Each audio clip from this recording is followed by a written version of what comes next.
Started off. Coach, it's another season. How excited are you going back to Yeah, Lexington? very excited. We had our first walkthroughs today, and walkthroughs are just teaching part of a teaching progression. We're in a 5-day acclimation period where we can practice one time a day, and today we can be with just shorts and helmets as far as the gear is concerned, but we are able to teach and install the beginnings of our systems: offense, defense, special teams, and it's exciting. Everybody was up and bright-eyed and ready to go, and the coaches are excited. We'll get into the grind of it. We have 16 straight days of camp, and there may be a break in the action somewhere along the way, but I think we'll have 19 practices before school starts, so we'll know a lot about this team here pretty quick. The addition of Coach Pruitt, as defensive coordinator, how has that changed the dynamics in the coaching staff? Well, we changed the entire defensive side of the ball, and as it turned out, everybody got opportunities, and so when Jeremy came in, Tracy Rocker came in as well, Mike Eckler, and Kevin Scherer, and the thing I like about the entire defensive staff, and I've said it before, is they all coached high school ball somewhere along the way, and I think there's something to that, knowing how to teach a young guy from ground zero fundamentals and just really have to be a good teacher. And but then they've all gone on to the college game and been a part of teams that have won national championships at the highest level in college, and so I think that adds to the credibility of their abilities as a staff. But I like the way our defensive coaches coach, and Jeremy's doing a great job of leading them. Let the training camp cut for you there, Coach? Yeah, got number five all the way around. I started this summer with the 6 here and a 4 on the side, and I said let's get all the same length and see what happens. But feels good. I don't have to mess with it anymore, so it's good. So that might last you for the season. It could. Hudson Mason said that he was speaking to you the other day. He said he liked how the camp was going. Excuse me, their individual workouts, doing the 2 spots on the Yeah. Pascal.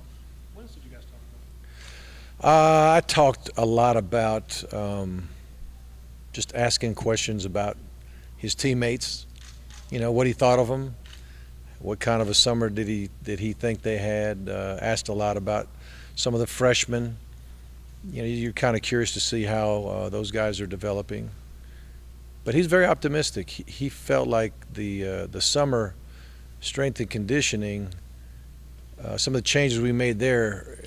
I talked to him. I've talked to a lot of the guys. I was talking to Josh Dawson. He felt like the way we trained was very helpful to trim guys down, helpful to make them more flexible. And we ran more than we've run in the summertime, and a lot more shorter sprints, a lot more change of direction, quick burst, short recovery, burst again type stuff that football is turning into with this high tempo stuff. The injury to Malcolm Mitchell, is that frustrating to you as it must be for Well, it's sad. It's sad that Malcolm got hurt because he's such a great guy, and he's worked so hard to get ready for the season to begin. And I mean, the first thing for me is just my heart goes out to the guy, and then you sit there and go. I mean, you spend all summer dreaming about everybody being back and what that offense is going to look like, and looking at your skilled players and the maturity of them and the productivity they've had throughout their career, and you're saying, hey, we got a chance to be pretty good. And we still do without Malcolm, and Malcolm will be back, but yeah, it just dampens your cornflakes there for a minute. Rico Johnson, offense, defense. How's he Yeah, Rico will start out on defense for us.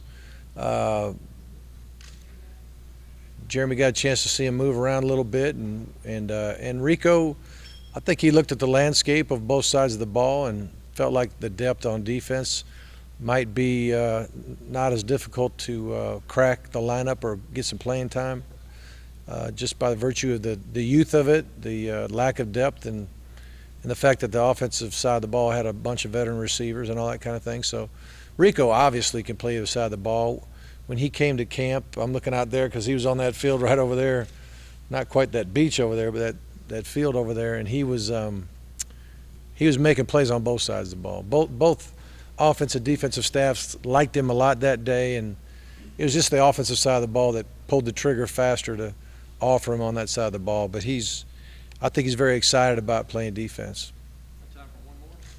Since the training with the SEALs, have you seen any difference in the communication with the players? Yeah, I do. We had a group of men called the Program. They're really former military people, different venues, some Navy SEALs and other areas of the armed forces, and it was a leadership course. Basically, it was a hands-on leadership course trying to create better team leaders and create better team members.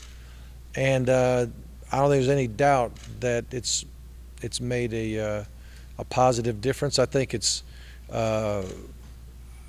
we need to keep building on it, but I think it really helped direct some of our guys, and I think it helped us as coaches too to help our leaders lead and to really be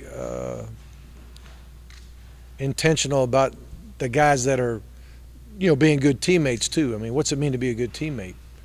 Because if you have leaders and you're dealing with a bunch of guys that aren't good teammates, then it's very difficult. But if everybody's a good teammate, we're going to be in good shape. Thank All right.